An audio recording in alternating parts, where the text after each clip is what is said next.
김흥식입니다. 오늘은 그동안 제가 사업계획서 혹은 정부 지원 사업 관련 영상만 올리다가 오랜만에 이 대학생다운 토익 스피킹 공부 방법 관련된 영상으로 찾아뵙게 되는데요. 우선 먼저 밝힙니다. 극한의 효율을 추구하는 이 토익 스피킹 공부러들에게 전하는 영상이고, 진짜 적게 공부해서 딱 AL만 받아도 난 만족한다 라고 하는 생각을 가지신 분들만 이 영상을 봐주시면 감사하겠다라는 말씀을 전하고요. 저는 지난 2월 5일 일요일 시험에서 AL을 받았다라는 말씀을 드리면서 본 설명 영상으로 들어가도록 하겠습니다. 자, 우선 사실 이 토익 스피킹 그리고 오픽 같은 경우에는 워낙에 자신이 노베이스임을 주장하시는 분들이 많습니다. 하지만 뭐 따지고 보면 뭐 수능 성적은 내내 1등급에 뭐 해외 체류 경험이 있고 대부분 이렇죠. 그래서 이 영상 설명 영상으로 들어가기 전에 제가 어떤 실력을 갖고 있는지 그런 좀 설명이 먼저 필요할 것 같아서 그 부분을 먼저 밝히겠습니다. 자, 그님대, 그래서 님 대학은 어디냐? 라고 먼저 말씀드리자면 건국대 미디어 커뮤니케이션 학과 4학년 재학 중이고요. 그님수, 그래서 님 수능 영어 성적은 얼마냐? 자, 보통 수능 영어 성적 물어봤을 때 모의고사 성적까지 다 말하는 경우가 있는데 이제 수능에서만 미끄러졌다라는 걸 어필하려는 하남자다라고 하는 점을 명심해 두시면 되겠습니다. 그래서 뭐 어쨌건 수능 성적은 2등급 나왔었고, 그래서님 토익 그냥 토익은 몇 점 나왔냐 라고 말씀을 드리자면, 제가 2018년에 토익 시험을 2번 봤습니다. 카투사를 쓰려고 2번을 봤고, 물론 이제 카투사는 떨어져서 육군으로 가게 됐는데 7월에 890점, 첫 토익이 890점 나왔었고요. 두 번째 토익을 봤을 때 920점이 나왔습니다. 그래서 님 해외 체류 경험이 있느냐 라고 물어보신다면 저는 중국 4박 5일, 일본 4박 5일 이게 전부고요. 자, 이제 본 설명 영상으로 들어가도록 하죠. 그래서 토스 공부는 얼마나 했냐? 진짜 쭉 뭐 하루에 뭐 한 30분 정도 한 날도 쳐서 생각을 해보면 한 열흘 정도, 10일 정도 공부를 한 것 같고요. 그 10일 동안 공부 시간을 평균 내면 하루에 한 50분 정도 한 것 같습니다. 뭐 어떤 날에는 두세 시간 한 적도 있고, 어떤 날에는 한 20분, 30분 정도 한 날도 있기 때문에 평균 내면 이 정도 저희 어머니가 인증해 주실 수 있고요. 이 책을 사용했습니다. 일단은 뭐 10일 만에 끝낸다고 해서 뭐 고민하지 않고 이 책을 구입했습니다. 물론 등급에 따라서 내가 뭐 AL을 목표로 한다, 뭐 AM을 목표로 한다, 뭐 그 이상의 등급을 목표로 한다라고 했을 때 쓰는 교재가 또 다르고, 또 파트별로 다르게 뭐 파트 1, 파트 2, 파트 3 이렇게 전용 교재가 있는 걸로 알고 있는데, 그냥 한 번에 끝내고 싶어서 이렇게 모든 게 다 들어가 있는 교재 하나를 구매했고요.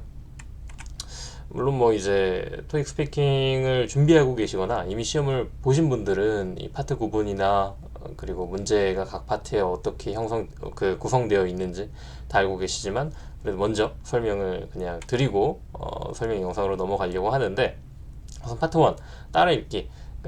지문이 주어집니다. 그걸 그냥 그대로 따라 읽기만 하면 되고, 파트 2에 이제 3, 4번 같은 경우에는 그림이 하나 주어지고 그걸 설명하는 문항이 되겠고요. 5, 6, 7번 같은 경우에는 일종의 설문조사. 그래서 5번, 6번은 되게 간단하게 대답을 하면 되고, 7번은 조금 문장을 한 4, 5문장 정도 구성해서 이야기해야 되는 그런 문항이 되겠습니다. 8, 90번은 부담이 덜한 파트 4 문항인데요. 이력서나 일정표 혹은 메뉴판이 주어지고 질문이 주어지면 그에 대해서 대답하는 문항이라고 할 수 있겠습니다. 그 표를 보고 대답하는 파트이기 때문에 부담이 굉장히 덜한 파트 1 다음으로 부담이 덜한 파트라고 할 수 있겠고요. 마지막 파트 5, 11번 문제가 최종 보스에 해당하는 문제입니다. 굉장히 길게 대답해야 되기 때문에 최종 보스에 해당하는 문항이라고 할 수 있겠고, 이제 파트별 설명을 들어가기 전에 선요약부터 하겠습니다.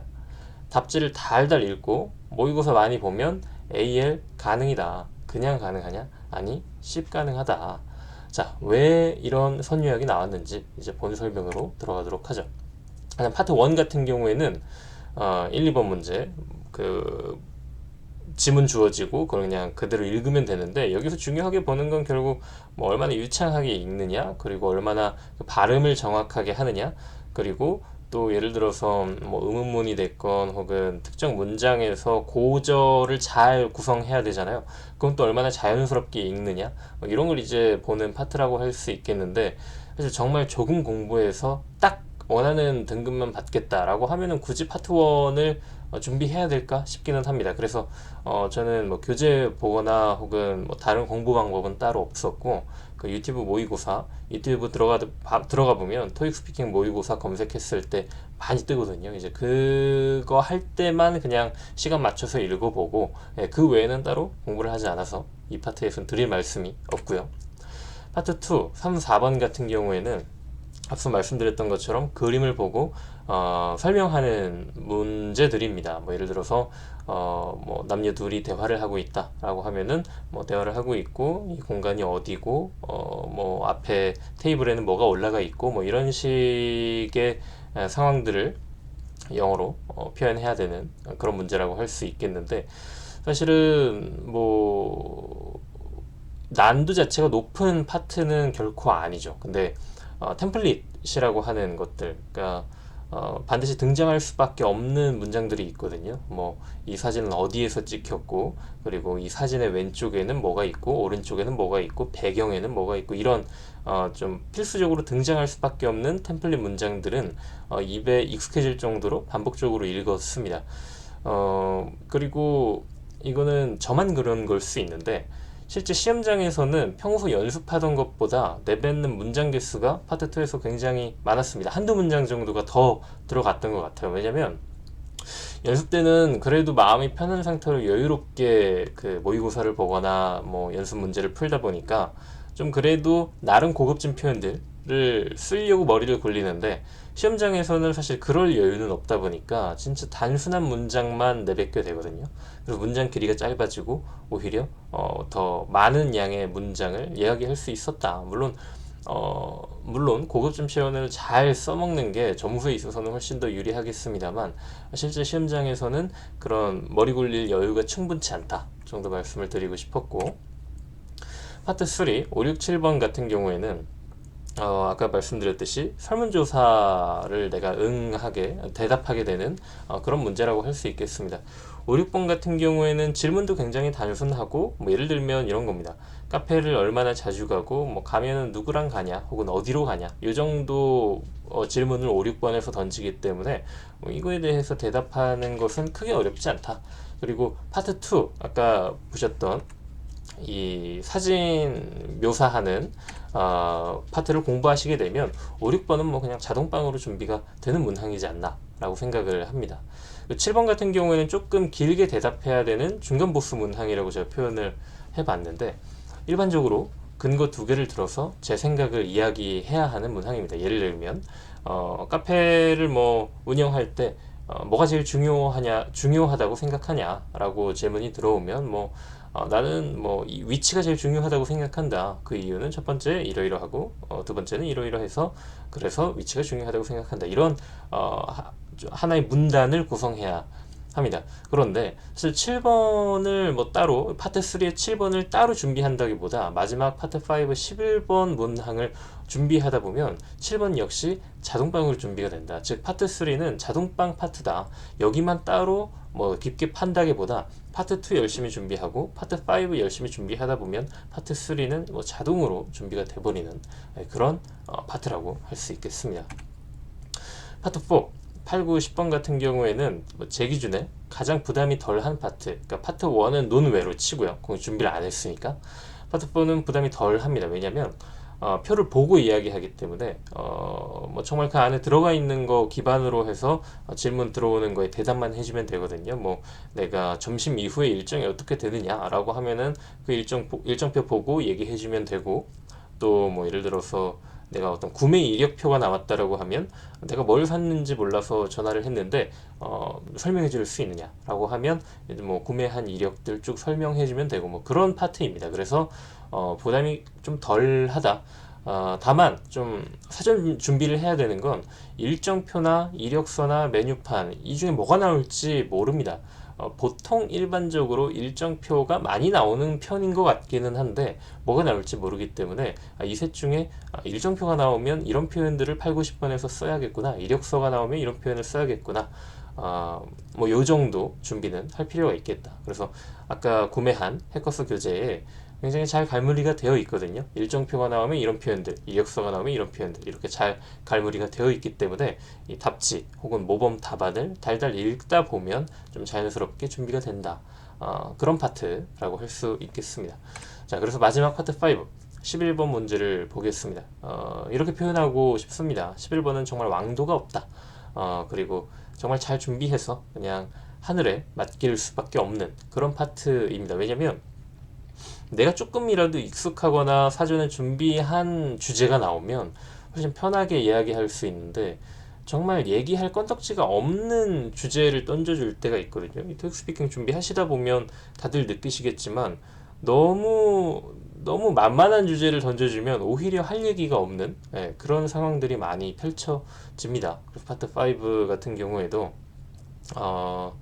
왕도가 없다. 그리고 열심히 준비는 하되 마지막엔 하늘에 맡길 수밖에 없는 파트다 라고 하는 점을 우선 말씀드립니다. PPT에 적혀 있듯이 토익 스피킹 교재 답지의 모범 답안을 정말 달달 읽었습니다. 이제 파트 5 같은 경우에도 해커스 토익 스피킹 교재에서 주제별로 잘 구분을 해놨거든요. 뭐 예를 들면 교육과 관련된 내용이 나왔을 때 이런 지문들, 혹은 뭐 어떤 비즈니스와 관련된 지문이 나오면 이러이러한 표현들, 그렇게 잘 정리가 되어 있기 때문에 그 모범 답안을 최대한 많이 읽었고요. 그리고 어쨌건 파트 5 11번 같은 경우에도 이야기를 할 때 뭐 나는 이렇게 생각한다. 그 이유는 첫 번째 이야기하고 이러이러하게 또 예를 들고, 두 번째 이유는 이러이러하다. 좀 더 구체적으로 이야기하자면 이러이러하다. 그래서 마지막으로 나 그렇기 때문에 나는 이러이러하게 생각한다. 이런 틀에 박힌 구성이 있기 때문에 이 구성이 조금 익숙해질 필요는 있는 것 같습니다.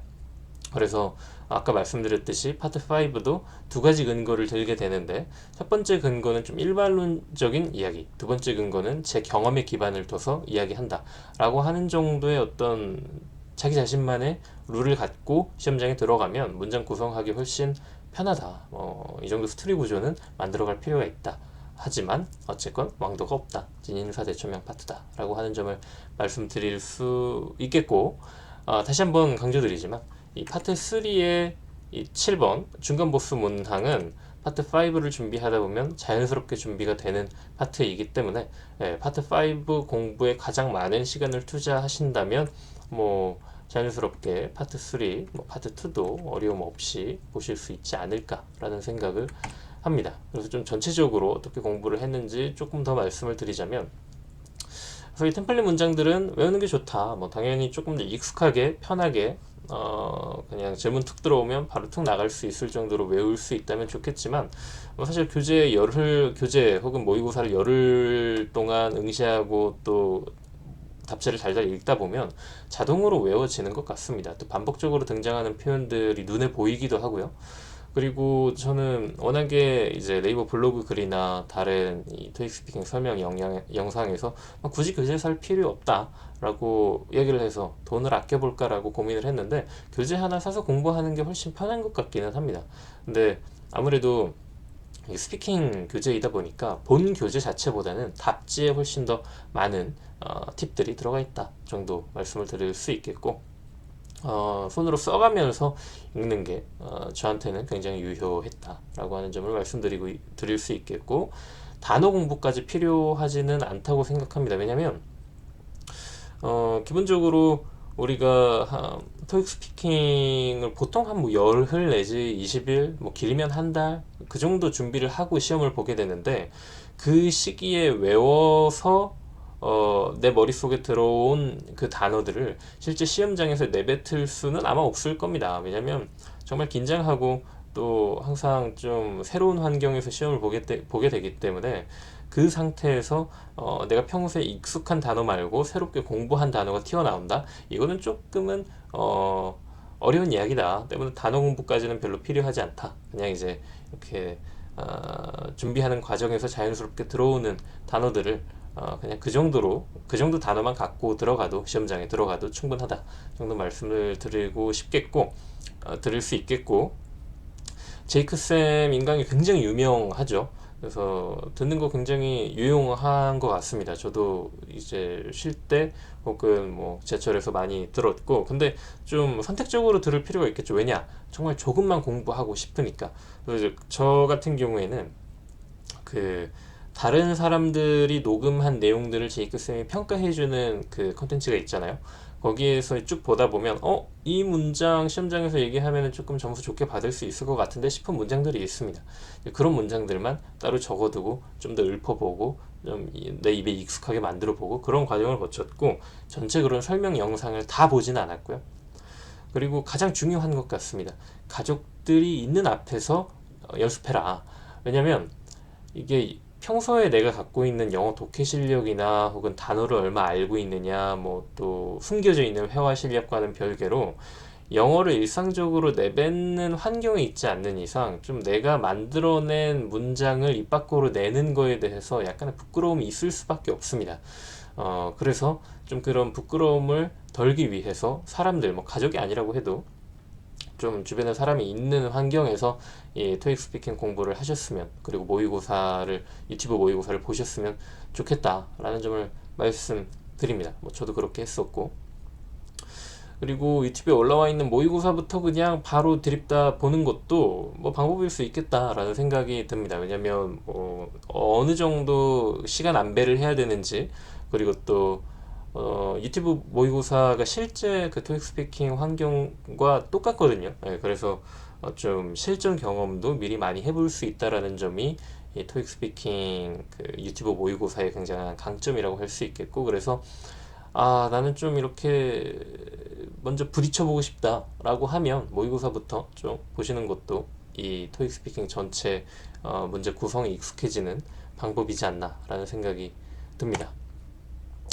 그리고 이제 시험 전략, 공부 말고 시험장에 들어가서 좀 전략적으로 임할 수 있는 것들에 대해서 이야기를 해보자면, 양반 영어가 있고 상놈 영어가 있다고 생각합니다. 토익 스피킹에 있어서. 양반 영어라 하면 예를 들어서 시간이 뭐 이제 정말 얼마 안 남았어요. 뭐 답변할 수 있는 시간이 얼마 안 남았을 때 막 이제 어떻게든 문장을 완벽하게 마무리 지으려고 그냥 랩을 하는 경우가 있는데, 그런 것보다는 좀 여유롭게 뭐 나는 시간 다 끝나고 내 문장 중간에 끊겨서 녹음돼도 상관이 없다 라고 하는 그런 굉장히 양반식의 여유롭고 정말 나는 개의치 않는다, 이렇게 끊겨서 녹음돼도 개의치 않는다, 점수를 그것 때문에 깎이더라도 난 상관이 없다 라고 하는 그 양반식 영어가 조금 더 채점에 있어서 유리하지 않을까 라고 하는 생각을 해봤고요. 왜냐면 양반은 절대 뛰지 않으니까, 뛰는 건 이제 상놈의 영역이니까, 이 토익 스피킹에 있어서는 양반 영어를 추구하는 것이 좋지 않나 라는 생각을 해봤습니다. 뭐 전혀 근거 없는 이야기고요. 그냥 제 생각에 그렇습니다. 그리고 이제 파트 3의 마지막 그 중간 보스 문항, 그리고 파트 5 11번 최종 보스 문항 같은 경우에는 결국에 어떤 주제가 나오건 내가 평소에 갖고 있는 관심사와 엮어볼 생각을 해야 된다고 생각합니다. 왜냐면 그래야 조금이라도 정말 좀 유치한 문장이라도, 정말 수준 낮은 문장이라도 내 관심사와 관련된 거면 뭐라도 이야기할 수 있게 되니까.